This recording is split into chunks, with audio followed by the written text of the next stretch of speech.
Hello and good evening. I'm Melisa Idris. Welcome to The Future is Female. This is the show where we find the extraordinary in every woman. I am very delighted to introduce my guest today, Dr Jchanet Tan, who is the co-founder of the NGO Child Passenger Safety Malaysia, as well as the social enterprise called the Global Road Safety Alliance. Jchanet, welcome to the show. Thank you so much for being here with me. I have really wanted to talk to you for many years, and I think the stars have aligned, and you are here now on the show. Could you maybe begin our conversation today with telling our audience a little bit about your journey, your advocacy journey? What first opened your eyes to the issue of child passenger safety, and what made you want to say to yourself, this is a fight I want to lead? Okay, as with all advocacy, usually starts with us ourselves. So I grew up kind of overseas. I also work overseas. So automatically when I have my children, so I thought, okay, so these are the things that first-time mothers should buy. And one of the items overseas is that you need to have a child restraint system. So, but then I realized, hey, these are not readily available here. And then when I came back, I lugged my seat back from overseas. I started using it, and I find that the more I use it, everybody looks at me, find that I'm this weird alien having this big, bulky armor along. Then I find that, I really need to do something about it, because during my weekend meetups with other mothers, I find that a lot of people actually don't know much about safety, and to me, I find it like amazing. How can nobody knows about this? Okay. And one fateful day when a friend of mine had her child involved in a crash, that became a pivot point where I said that, you know what, this is something that it's either it's gonna be us or it's not gonna be nobody. So together with two other mothers, we founded Child Passenger Safety Malaysia.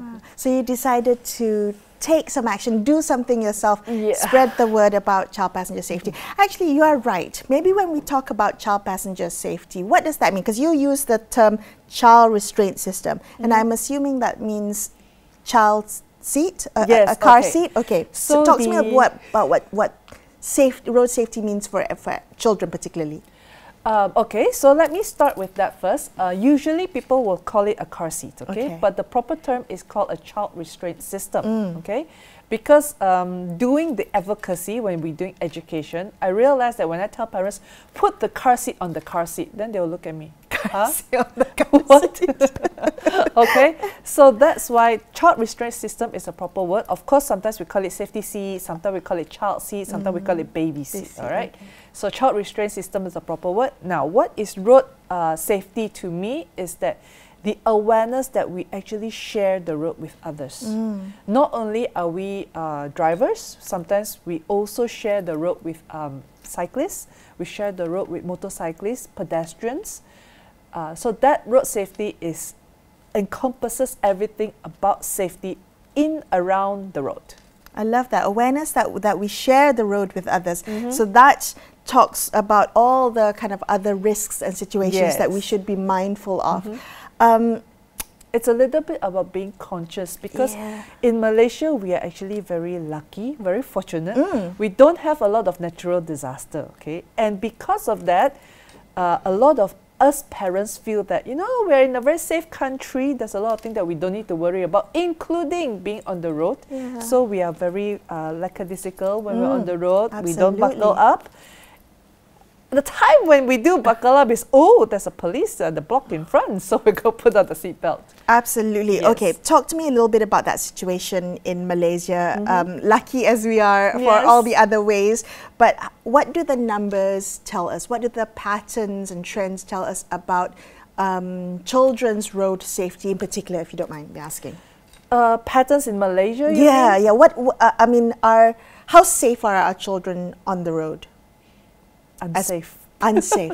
Okay, our latest data, according to our statistics department, we rank actually third among all ASEAN countries in terms of road crashes. Yes. Wow. And then our highest, at one point, on the 28th of September, we ranked about 1,700 crashes a day. That's incredible. Yes, that was one of our highest. 1,000, not 170, it's 1,700 crashes a day. Okay. Though then many people say, oh, it's just crashes, no death. But I believe that all of us could be a little bit safer because injuries do happen, as we see the recent one at the toll plaza. Yes. Unfortunate. And then even yesterday there was another crash that happened. Oh, right. The teenagers. So all of these, yes, I did see the viral dash cam for that. So these crashes, some of them are definitely preventable, deaths definitely preventable. I want to talk about the current laws that are in place for child restraint systems. Yes, yeah. Okay. Talk to me a little bit about that, because I recall in 2020 we passed a law about making child restraint systems mandatory. Yes. Yeah, mandatory.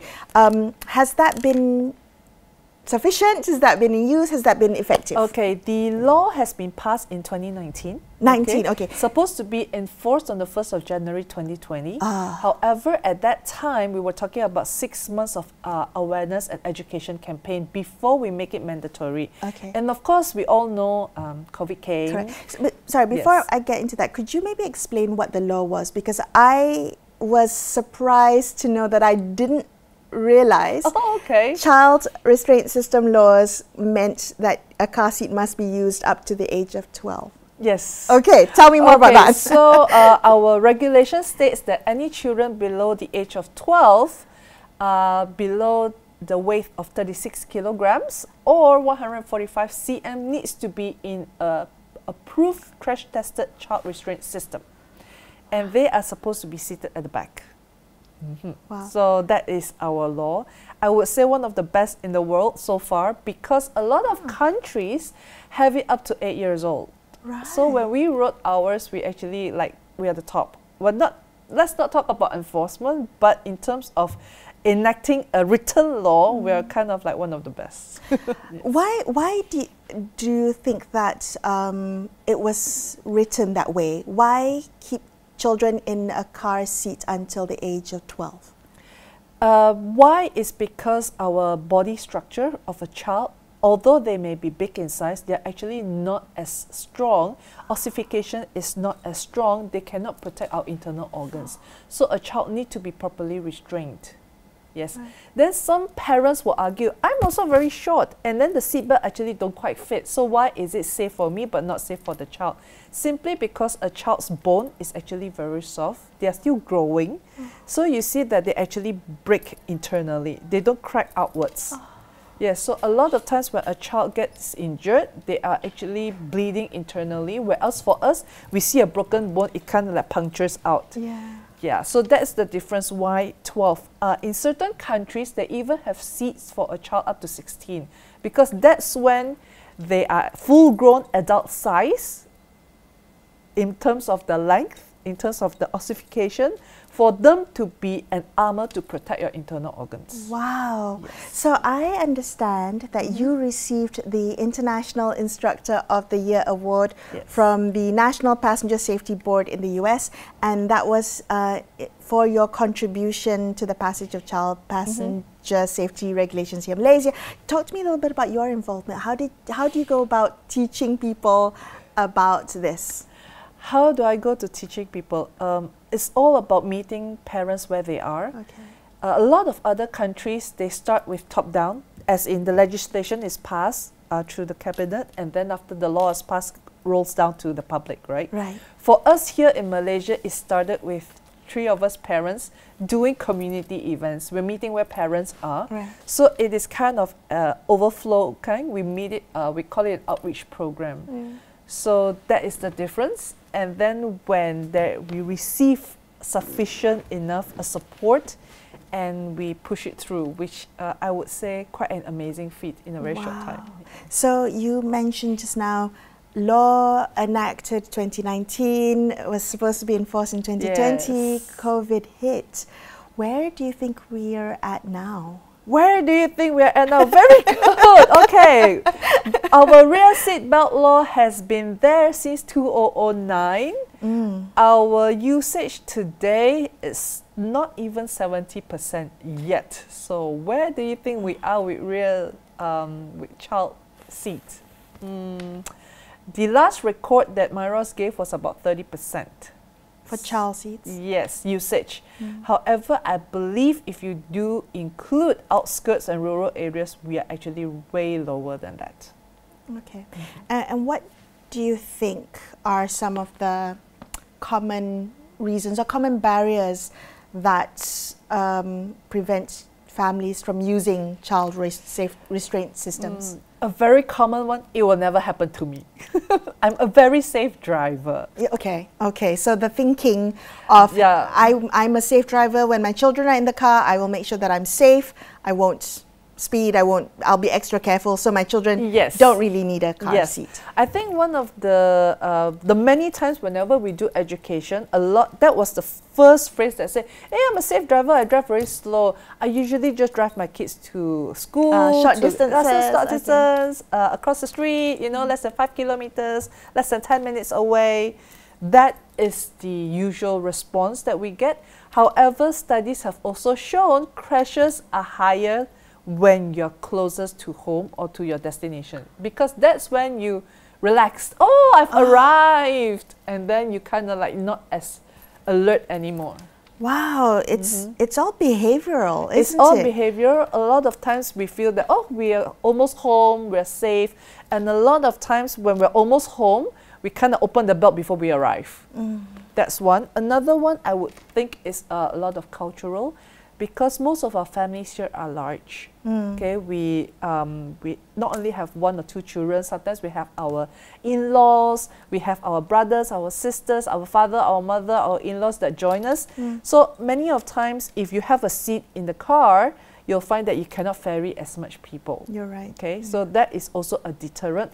However, what people fail to realize is unbelted kids or unbelted passengers are also projectile in the car. That means they might cause you to have injuries during a road accident. So actually, that's a really good point. So when families are big or cars are smaller, as we've seen in Malaysia as well, what kind of support or solutions are needed to make sure that child restraint systems are in use, rear seatbelts are in use? What do you think is needed to get over some of those cultural and socio-economic barriers?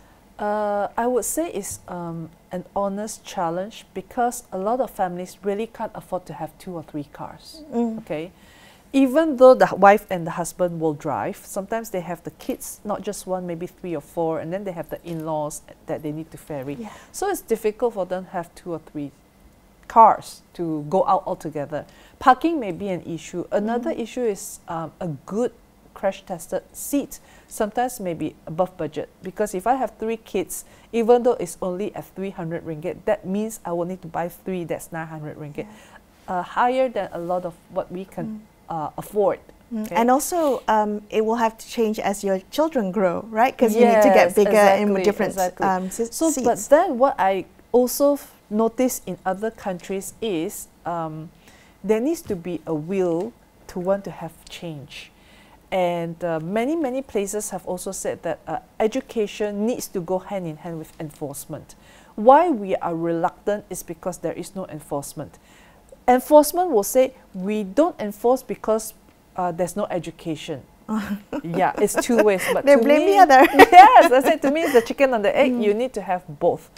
And if we value life enough, we would use safety protection while we travel. It's the same like what I tell my other parents when I do my education. Would you allow your child to cook unattended in the kitchen? Would you allow your child to use a knife or a scissors? If you won't, why would you allow your child to ride unrestrained in a car? Because if you use the stove at home, only a slight burn. If you use a knife or a scissors, only a slight cut, you won't die. But if the child ride unbelted in the car, injury is high, death is even higher. So it's a lot about how much you love your kid. Well, okay, so let's talk about these education campaigns. I think especially any education campaign to do with children, sometimes it can slip into maybe guilt or fear. How do you communicate the urgency of this issue without it kind of alienating or shaming parents? And often I have also asked this question to advocates of keeping children, you know, the forgotten baby syndrome. Yes, so yes. I've also spoken to some, it's a very delicate issue, so not shaming, not putting in We're fear. not blaming, we are Yeah. also not shaming them, but we want you to know that crashes are real, accidents are real as well. And how to prevent yourself from being in that situation is to do preventive measures. That's why we always say prevention is better than cure, right? Then a lot of parents will say, I have 5 kids, so what am I going to do? The honest truth is, sometimes if you really love them, take turns, because that's what other parents in other countries do. Sometimes parents will say, oh, it's easy for you to say, but if all the kids want to go for dinner, how can I take turns? Should I not bring them out? Then I say, perhaps ride in Grab share, ride share. I'm not really sure how we're going to do it. Yeah. Yeah. Well, what about that? I mean, when we think about rideshare platforms, is that also realistic to expect the rideshare platforms to provide car seats in the car? Overseas, they do provide.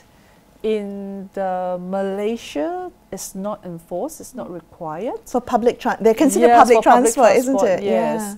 But then it's also the impact of understanding that in rideshare, if you order a 4-passenger car, you only get to seat 4. You can't squeeze in 10. But if our own cars, you might squeeze in 10 little kids inside.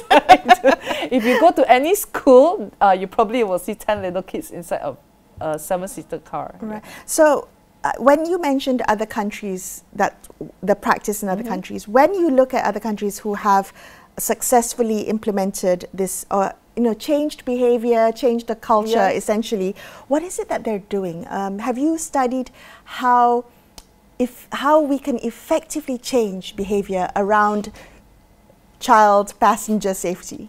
You got to be cruel to be kind. So is that the enforcement talking? Yes, you have to be cruel to be kind, because if you really want things to change, you have to put your foot down and say that this is what we're going to do. I'm going to give you 6 months, you got to figure it out. Right. Because when at that time, 2019, when we decided we want to do it, there was a lot of backlash. However, when we did our outreach program, we did receive a lot of positive comments. We have grandparents coming to say, I want to fetch my grandchildren safely. How do I go about? I can't afford a safety seat, but how can I ferry them safely? So these are the things we want to impart. Let's start by one step at a time. If you can't use safety seats, can we use the seat belts? Right. Okay. If you can't use, you have 5 kids and you only have 3 seat belts, can we decide who we're going to belt first? Like weigh out the odds, to give them the higher chance of survival. Let's start with that, right? So it's a step at a time. How we're going to protect the most vulnerable ones. Right. What do you say to parents who think that the kids are safer on their laps in the front seat compared to in the back and unrestrained, or in the back with, moving around? It's something as simple as, let's say you riding in a car, riding at 60 kilometers per hour. If you step on the brakes, you will go at the speed of 60 kilometers per hour forward. And your weight, let's say you're at 50 kilos, that is the weight that you are when you hit the dashboard. So if you have a child sitting on your lap... Yes, so imagine even your child, let's say if only 5 kilos, and you're going at 50 kilometers an hour, that is what, 250 kilograms? Transferring all that weight onto the child. That child is 250 kilograms. Oh, wow. Yes. Can you hold a 250 kilogram baby? A lot of people can't. It's something as simple. Even when your husband or your boyfriend brakes, you'll go forward, right? You know that they are braking and you still cannot stop yourself from going forward. So what about your child in your lap? That's going to be a hamburger in between you and the airbag. And we have had cases where the child actually dies because he was crashed in between you and the airbag. Yeah, the airbag impact is really very big. Actually, before I move on, I want to ask you, 2017, wasn't it, when you first started this movement or this advocacy? Officially, we registered ourselves in 2017. 17, yes, okay. But we started in 2015. So, 2015, goodness, so that's 10 good years. 10 years Yes. of doing advocacy work. Have you seen signs that the message is landing, that there are changes happening? Is there a shift happening? Oh, there is. When we first started, our Facebook group only have less than 500 members. Right now, today, we have close to 300,000 members, with almost more than half of them uses a safety seat. At that time, we were starting at rear-facing only seat for babies, newborns, and then it went up to 2 to 4 years old. Today, we have parents asking us to buy boosters. So we did see like 6 to 7 year olds sometimes still uses booster. So it is a change, very slowly but surely. So we have seen, yes. I also love that your advocacy has evolved or expanded bigger. So you are also founder of the Global Road Safety Alliance. Yes. Talk to me about why it's important to expand it to include all road users. Oh, because our kids has grown. They are no longer babies. 10 years later, they're now driving the cars. No, not yet driving, but then they are starting to use the bicycle. Right. Some of them are riding the motorbikes, and then they are riding in the cars. They are no longer in safety seats, but right now they're using seat belts. So we have expanded not only just about child, we're also expanded to all road users. So we talk about pedestrians, we talk about drivers, cyclists, motorcyclists. Yeah. Wonderful. And talk to me a little bit about some of the risks that we as road users need to be mindful of. And I think about the most vulnerable road users, right? The pedestrians, the cyclists, the two-wheelers. Yes. I think one of the things that we need to realize is visibility. A lot of times people feel that the bus can see me, the car can see me, the motorbike can see me. Actually, they may not be able to see you. Sometimes the truck drivers will feel that I'm so big. The motorcycle and the car may be able to see me. However, they fail to realize, yes, you're very big. However, the motorbike is so far away. They may not know where you want to go. There are a few instances where the truck was trying to turn right and then like motorcycle got caught in between and stuff like that. So it's about visibility. It's also about tolerance, especially running a red light. Tolerance, talk to me about that. Tolerance! Very simple. If you stop at the red light and you start honking, people will honk you, okay, if you don't move. So we are not very tolerant in that sense. We are tak sabar. Tak sabar. Okay, in that case, can I ask you then, I mean, maybe to our viewers at home in the couple of minutes that we have left, what is your message to the viewers today in terms of tolerance on the road, in terms of making everyone's journey a little bit safer, and to end on how you said the awareness that we share the road with others? So whether we're parents, whether we're grandparents and relatives, or simply fellow road users, what is it that we need to keep in mind if we want to make sure that we all get to where we're going safely? Safer. Purely put, we want to get from point A to point B safer, right? Yeah. A message that I want to share to all is that we need to be conscious that we might be very safe drivers, riders, however, others may not be as safe as us. And for us to be that, is always prevention better than cure. Something as simple as wearing your proper helmet, buckling up in your seat belts, as well as using a safety seat. We have education programs where we teach you how to buckle your seat belt properly to optimize your safety. Wow. Yes. To buckle the seat, like on the airplane where they have the how to use your seatbelt. Yes. Wow. It actually makes a difference. If you have it buckled properly and placed in the right position, even including the distance from you between the dashboard or you with your steering wheel, it may make a difference in terms of the severity of your injuries. Yes. So if you know that you're sharing your road with others, maybe a little bit more patience, not running the red light, not staying too close.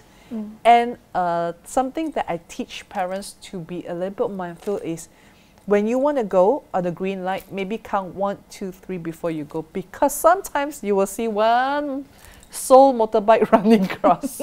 Yes. Okay, so just be extra vigilant in any case. Thank you so much for coming on the show and sharing some of these tips. It's brilliant insights and also a reminder to all of us to be safer on the roads. Thank you so much, Jchanet. Thank you for having me. You're most welcome. That's all we have for you on this episode of The Future is Female. I'm Melisa Idris, signing off for the evening. Thanks so much for watching and good night.